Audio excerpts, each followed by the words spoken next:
Welcome back to Ridiculous Ramblings, loves. I'm your host, Amy. It's Monday. I hope everyone had a great weekend and your Monday's been good so far. So what's up? How you doing? Did you guys do anything fun this weekend? Did you lay around the house and do nothing? Did you clean the house? Did you spend all of your weekend adulting, or did you squeeze in a little fun? I did some adulting this weekend, but as I mentioned on Friday's show, we all went to see the Nutcracker, where Sean's cousin Morgan was the lead for the Sugar Plum Fairy in the second act. This is our second year going, and let me tell you, it gets better every year. Seeing all the little kids on stage dancing and seeing the faces in the crowd, as well as all the beautiful costumes and scenery, and hearing the orchestra playing, made for both a visually and audibly pleasurable experience. While it did leave me with thoughts of sugar plums dancing in my head, it also left some other things dancing in there as well. What, you may ask? Well, turn up that volume and let's get to it.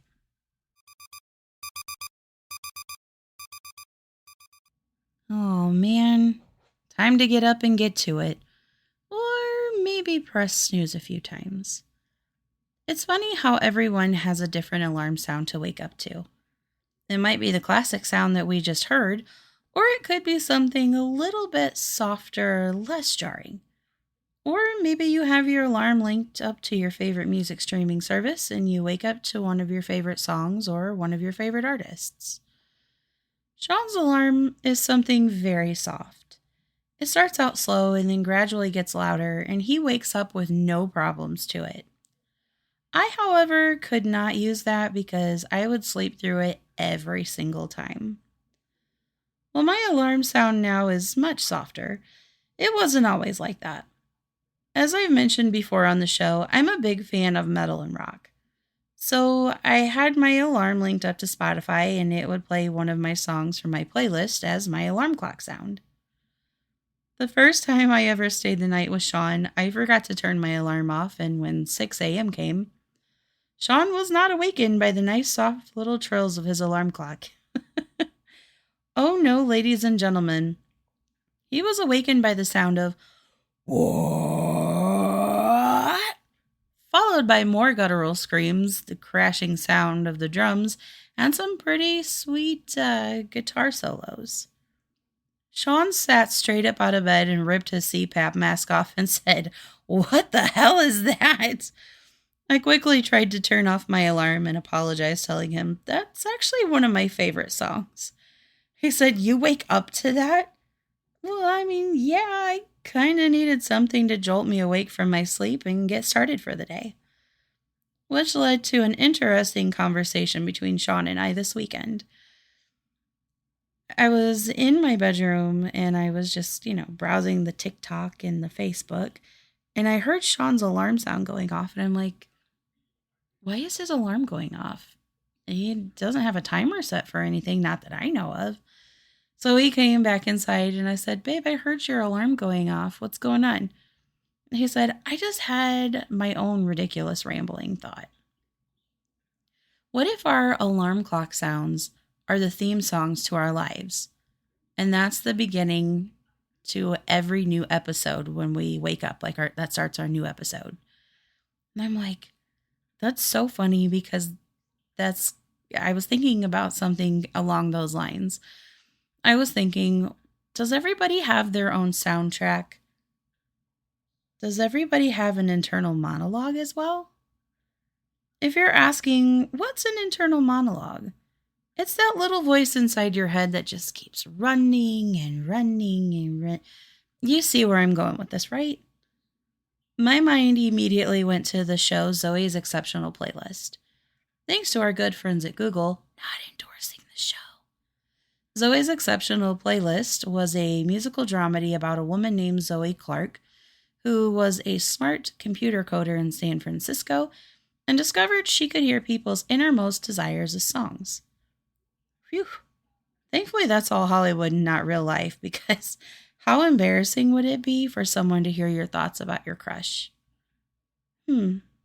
I wonder if it would sound like a 90s boy band hit. Ooh, boy, I'm so in love with you. Driving me crazy, don't know what I'm gonna do. Sorry, I think I even made myself cringe with that one. If my life was a soundtrack, it would have a little bit of something for everyone. There would definitely be some metal and rock in there, but like I've mentioned before, my playlist will take you anywhere from Broadway to the hood and everywhere in between. Sean's soundtrack would be very interesting to hear. Heavy on the Beastie Boys with some yacht rock and some 80s 90s tracks thrown into the mix. What would the soundtrack to your life sound like? Would it be a one-hit wonder or would it be a Billboard sensation? Speaking of Billboard sensations, does anyone remember Casey Kasem's America's Top 40?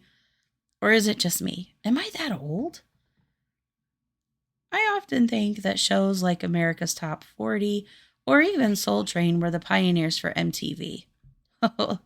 MTV, TRL, Total Request Live. Anyone remember that?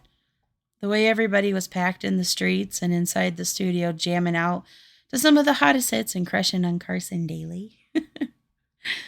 Usually I just listen to the songs as they're released, but do they still make music videos? Is that still a thing? Or is everything a Facebook reel and a TikTok video? And here's where we enter into the internal monologue. These are the things that go through my mind as I'm sitting here recording this podcast. I have a million other little small ideas running through my head. Whenever someone asks me, "What are you thinking?" I tell them, you know that meme of SpongeBob where it's all the little SpongeBobs running around and everything's on fire? Yeah, that's kind of what's going on in my head. Well, we all know I definitely have an internal monologue. I asked Sean, "Hey babe, can I ask you a random question?" To which he raised an eyebrow and said, "Yes." "Babe, do you have an internal monologue in your mind?" And while Sean stated he doesn't have one, he's heard that it's a pretty good mix of people who do and do not have internal monologues. What about you? Do you have an internal monologue? Do you have a bunch of little SpongeBobs running around and everything's on fire? Or is it cotton candy clouds and unicorns prancing through your head? Or do you have radio silence? So I decided to do a little research, thanks to our good friends at Google, still not endorsing the show. An internal monologue is defined as the ongoing stream of thoughts and voice a person hears in their mind. Essentially, a conversation with oneself where you talk to yourself without actually speaking aloud. It's often referred to as the inner voice or internal dialogue. Now, I'm an overthinker, and I started wondering if people who are overthinkers have a higher chance of having an internal monologue. So, thanks again to our friends at Google. Never going to endorse the show. They cite that yes, people who are considered overthinkers are more likely to have a prominent internal monologue, as their tendency to dwell on thoughts often manifests as a constant stream of inner dialogue, where they replay situations, analyze details, and question themselves repeatedly. Yeah, that pretty much describes me. Randomly at night, I'll be getting ready to go to bed and thinking, "Oh God, it's finally time to go to sleep." And then my brain's like, "Hey girl, hey, remember that time you said..." And just like that, I'm awake again.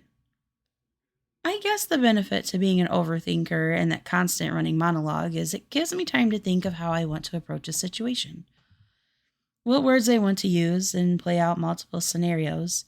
It also gives me time to process some thoughts for the podcast while I'm writing. Heck, even sometimes when I'm recording. Sometimes I have everything rolling and an idea hits me and I'll go off script. This week I was bouncing some ideas around with Sean, and when I mentioned the internal monologue, he said, "I've often wondered if there are people out there who are living their lives like an episode of Scrubs." No, I don't want no scrubs. After my musical interruption, I asked him, what did he mean? He mentioned how JD had a constant stream of thoughts running through his mind throughout the day.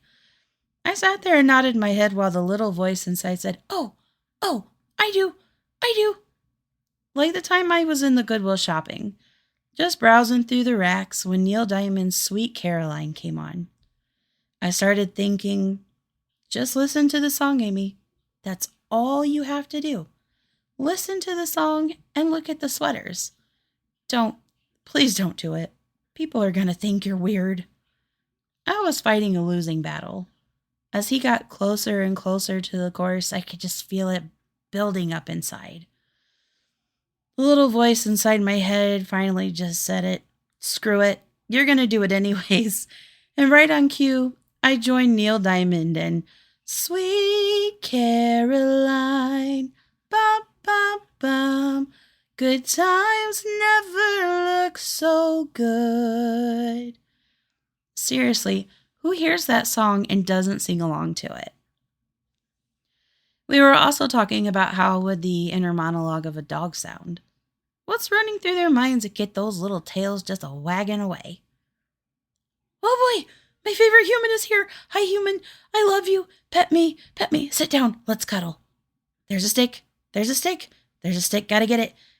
Here, take it from me. Nope, I'm gonna keep it in my mouth. I want you to play with me and throw it. Nope, I'm gonna keep it in my mouth. Oh, well hello there. Welcome to my home. May I sniff your butt, please? I see you have a snacky. Would you like to share? Or cats? Ugh, the humans are home now. Rise, peasants. It's time for me to eat. Oh, are you enjoying this cup of coffee? Allow me to put my paw in it after I've just buried my morning poo. See, doesn't that taste better? Trying to catch up on some emails? Allow me to walk all over the keyboard and put my butt right in your face.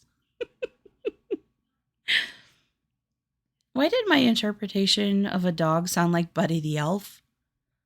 Also, I can't help but think that cats have a British accent, kind of like Snape, but with cute furry faces. Often while I'm prepping an episode, I'll be zoned in and typing away at my script, and the whole time it's like having someone over my shoulder saying, "That's good, but maybe say this," or "Man, that's a great line, they're gonna love it." Or when I say something, it'll trigger a song lyric and then I have to stop, collaborate, and listen. Sometimes it's helpful, and other times it's like, dude, just shut up. And then I remember I just told myself to shut up. Now, maybe you keep your thoughts inside. Maybe you have to talk them out loud. Whatever helps you get through the day. See? That just made me think of another song. Bumpin' Uglies. Make it through the day. Whoa, oh, oh. See, I get so distracted. I have a inner monologue and also a live radio station that's ready to go at any minute. The hardest part for me is I'll have a random thought pop in my head while I'm working, and sometimes I can bring my mind back, and other times it wanders for about 20 minutes. And eventually I do end up back on track. Maybe I have a touch of ADHD. Ooh, look at that. Shiny. So I've been working on some new things for the show. I'm working on getting a website up and running that I can post some audio links, pictures, or maybe even do a live web show too. In the meantime, I did create a Facebook page. Just search Riddickulous Ramblings and you'll see my goofy little duck lip face pop up. I did start it on the fly, so it's still a work in progress, but stop by and say hello. I want to give a special thank you to everyone who has liked and followed the show's page so far, and for tuning into the show every week. I love you guys, and all the support has truly touched me. If you're tuning in for the first time, there's new episodes Mondays, Wednesdays, and Fridays. The show's available on Spotify, iHeartRadio, Pandora, and Amazon Music. I'm still working on Apple, but I'll get there. Eventually. Now that I've got you all thinking about your own soundtracks and inner monologues, maybe I can get you to think about sending me an email with a comment, topic for discussion, or just a hey girl, hey to ridiculousramblings@gmail.com. Well, I think that about does it for today. Don't forget to set your alarms to whatever tune wakes you up and gets you going. And babe, I promise, mine won't scare you awake this time. Keep rocking out to your own soundtrack and keep up that inner monologue. And remember, every day is a new episode. Until next time, ta ta for now. Okay, love you.